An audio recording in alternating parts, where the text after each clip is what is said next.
channel dengan konten campuran apa bisa, apa saja keuntungannya.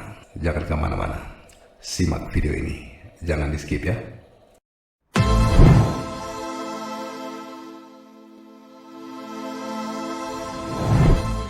Salam sejahtera buat kita sekalian. Shalom.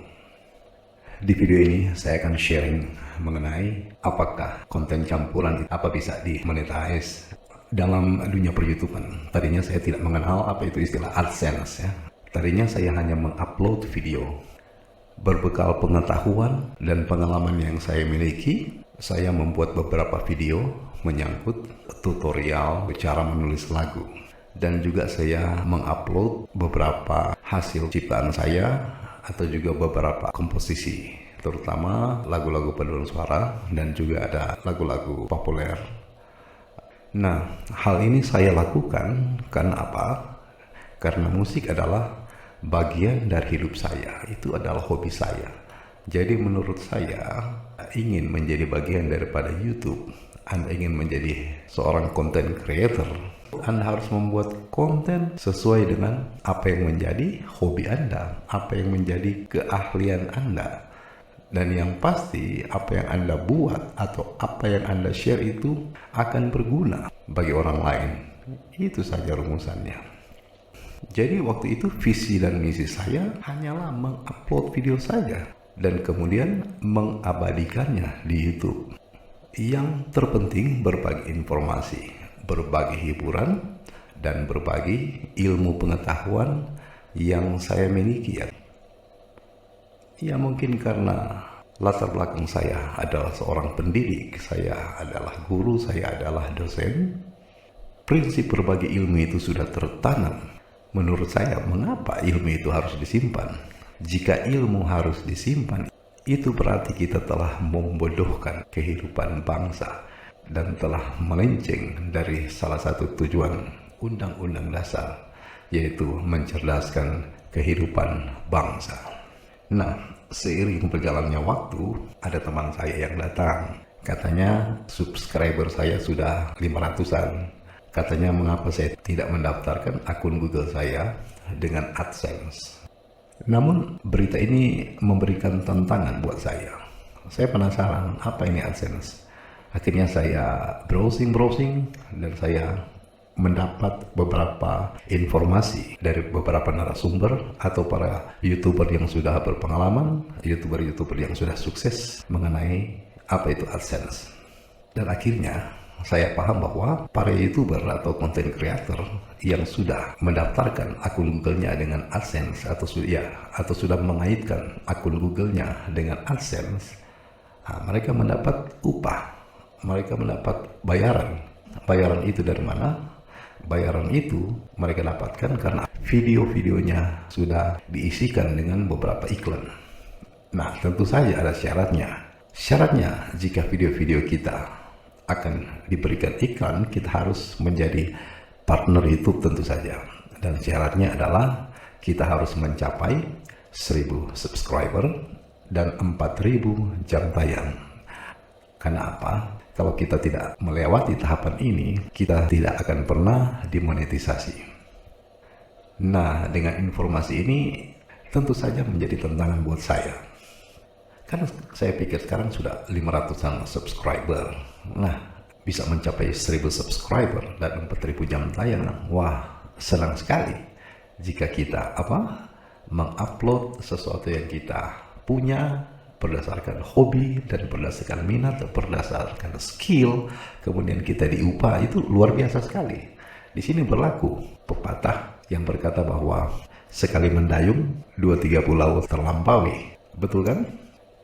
Dan memang waktu itu ketika mengerti akan hubungan antara content creator dan Google AdSense, secara manusia biasa saya pesimis bahwa ketika saya membuat konten menyangkut musik, menyangkut songwriting, saya bertanya pada diri saya sendiri, apakah banyak orang yang mau belajar tentang menulis lagu? Itu yang datang di benak saya. Tantangan ini membuat saya untuk tetap mengupload beberapa video tentang songwriting.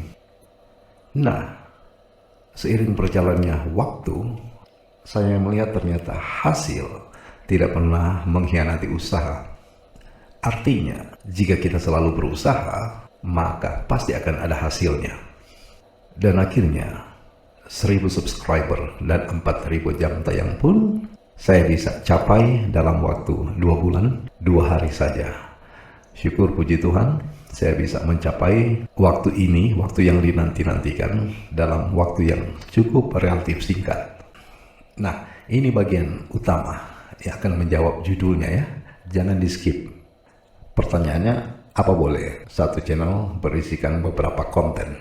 Menurut hemat saya, boleh-boleh saja. Sampai hari ini, channel saya berisikan beberapa konten yang berbeda. Dari menyangkut panggung musik, tutorial menulis lagu, ada juga menyangkut digital painting on wood, ada juga menyangkut tutorial Photoshop. Nah, mengapa tutorial Photoshop? Tutorial Photoshop itu berhubungan langsung dengan digital painting. Jadi kita akan mengedit gambar-gambar dan kita akan menuangkannya di atas kayu. Nah, kita perlu belajar mengenai cara edit foto. Maka dari itu saya meng-share pengetahuan saya mengenai bagaimana mengedit gambar sebelum kita olah, ditransfer ke kayu dengan menggunakan Photoshop. Nah, ini saling berhubungan dan ini juga menyangkut tutorial. Jadi di dalam channel saya tidak hanya memfokuskan pada satu niche saja, tetapi saya menggabungkan beberapa konten dan konten itu adalah bagian dari hidup saya. Itulah yang saya kuasai. Menurut saya permasalahan di sini adalah ketika kita terlalu berfokus pada satu konten, itu berarti kita akan terbingkai dan akan stagnan sepanjang kita tidak mereupload video orang lain. Itu saja. Itu dianggap plagiat dan itu sangat-sangat berpotensi channel kita akan di-banned, kita akan di-kick out. Itulah mengapa saya berpendapat bahwa satu channel itu boleh-boleh saja untuk dibuatkan beberapa konten. Ibaratnya begini, sama seperti sebuah toko, sama seperti sebuah warung makan atau restoran. Coba bayangkan sebuah toko hanya menjual kopi, dia tidak menjual gula, dia tidak menjual susu, dia tidak menjual creamer. Itu berarti bahwa yang datang di toko itu terbatas, hanya peminat kopi saja. Begitu juga dengan rumah makan. Coba bayangkan suatu rumah makan hanya menawarkan menu nasi kuning saja. Nah, ketika ada orang yang mau datang ke situ dan dia mencari menu yang lain dan dia hanya mendapatkan nasi kuning, tetapi permasalahannya dia tidak senang dengan nasi kuning, dia suka nasi goreng atau mungkin dia suka gado-gado. Nah, pada keadaan ini saya pikir kita sebagai content creator, kita sebagai YouTuber, jika kita memfasilitasi penonton dengan beberapa konten, itu bisa-bisa saja. Yang penting apa yang kita share itu ada manfaatnya, apa yang kita share itu bisa menghibur. Itu menurut saya. Namun ada yang berseberangan dengan pendapat ini, yaitu hak mereka. Mereka berpendapat mungkin mereka melihat dari satu sisi dan saya melihat dari sisi yang lainnya. Tergantung Anda mau ikut yang mana. Menurut mereka, katanya, jika kita berfokus pada satu niche, kemudian kita beralih ke niche yang lain, maka subscriber itu akan lari. Kalau menurut saya, subscriber itu relatif. Saya research bahwa subscriber utama yang kita dapatkan pertama keluarga, kemudian teman, handai taulan. Apakah teman kantor, teman kampus, atau tetangga, itu yang paling utama. Kemudian subscriber yang lainnya adalah yang berasal dari channel-channel yang lain. Begitu juga sebaliknya.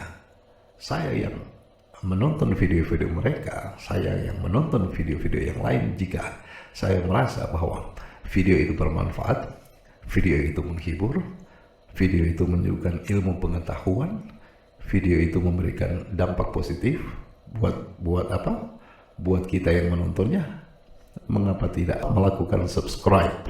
Kenapa? Subscribe itu kan gratis. Mereka sudah memberinya dan saya harus mengapresiasinya. Nah, pertanyaan utama sudah terjawab. Ini adalah bonus saja. Saya mau menginspirasikan kepada penonton menyangkut mau subscribe atau tidak. Ingat, mau subscribe atau tidak. Saya mengibaratkan begini. Jika Anda seorang mahasiswa, Anda seorang pelajar. Coba Anda bayangkan, jika YouTube tidak memberikan atau tidak memfasilitasi para konten kreator atau YouTuber untuk memposting video-videonya, untuk tidak memposting apa yang mereka miliki, untuk tidak membagi pengetahuan dan pengalaman yang mereka miliki, coba Anda bayangkan, Anda dari rumah harus ke perpustakaan mencari referensi, Anda harus mencari buku, Anda dari rumah harus ke toko buku yang akan membantu menyelesaikan tugas Anda. Anda datang ke perpustakaan di siang hari, suasananya begitu panas. Anda naik kendaraan dari rumah ke perpustakaan atau ke toko buku. Anda meluangkan uang untuk bayar angkot. Atau kalau Anda mengendarai kendaraan sendiri, Anda harus mengisi bensin. Tentunya perlu biaya juga. Syukur-syukur ketika Anda sampai di perpustakaan atau di toko buku, buku yang Anda cari itu ada. Namun apa jadinya ketika Anda sampai di sana? Bukunya tidak ada. Anda harus pergi ke toko yang lain. Anda harus pergi mencari perpustakaan yang lain. Bukan main. Anda pasti akan kecewa. Kemudian jika Anda seseorang yang ingin mempelajari mengenai kuliner, Anda ingin membuka usaha rumah makan, tentu saja pada suatu saat Anda harus mengupdate cara masak Anda. Anda harus mempelajari menu-menu yang baru, menu-menu yang ter-up to date, agar supaya apa? Usaha yang Anda kembangkan, usaha restoran yang Anda kembangkan, itu akan maju. Minimal Anda apa? Perlu buku. Dan buku itu Anda harus beli. Anda tahu harga buku sekarang? Mahal, men. Mahal, super mahal. Nah, ditambah lagi, kemungkinan kedua jika Anda mau menguasai kuliner, Anda harus kursus memasak. Bukan main, men. Mau kursus mahal sekali. Mahal, super mahal. Itu pun membuang waktu. Mungkin Anda dari satu daerah, satu kota ke kota yang lainnya. Dan Anda harus tinggal di sana dalam beberapa hari. Atau Anda mau kuliah, Anda harus bayar SPP tentunya. Dan SPP mahal, minimal itu jutaan. Kemudian jika Anda mau belajar otomotif, minimal Anda harus membayar SPP. Kemudian jika Anda mau menjadi desain grafis, Anda harus sekolah, harus bayar SPP. Nah guys, dengan adanya YouTube sekarang ini, saya mau tanya, apa yang tidak ada di YouTube? Semua ada, men. Semua ada. Anda mau cari apa? Resep bakso di channel A, channel B, channel C, channel D, ada. Tutorial gorengan, mau cari di mana yang paling renyah, Anda tinggal klik, tinggal mengetikkan saja tips gorengan renyah, tips gorengan tidak berminyak. Di YouTube itu sudah memberikan gratis kepada Anda, ya. Tinggal Anda modal kuota, modal HP. Kalau tidak punya, boleh dipinjam. Pinjam sebentar ke temannya, nanti diganti sebentar ya. Anda pasti akan menemukan apa yang Anda butuhkan di YouTube. Dan saya melihat begini, anak-anak yang putus sekolah, tetapi YouTube lewat konten kreator atau YouTuber telah menyambung praktik belajar mereka. Hanya lewat belajar di YouTube mereka bisa menjadi desainer. Dan ini terbukti, skillnya ini real. Melalui video-video yang mereka berikan, mereka berharap kalian atau Anda akan menjadi pribadi yang berubah. Pribadi yang tidak tahu menjadi tahu. Pribadi yang zero menjadi hero. Dan akhirnya akan berguna buat apa? Buat keluarga, buat bangsa, dan buat negara. Ingat, ilmu yang kita dapatkan di YouTube itu tidak akan pernah luntur. Karena apa? Itu semua sudah tersusun rapi pada setiap file yang ada dengan nama konten kreator yang Anda.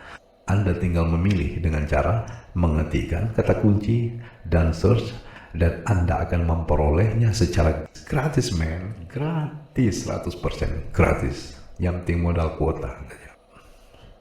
Perbiasakanlah untuk mengapresiasi jika kita menerima sesuatu. Kan biasa ajaran seperti itu.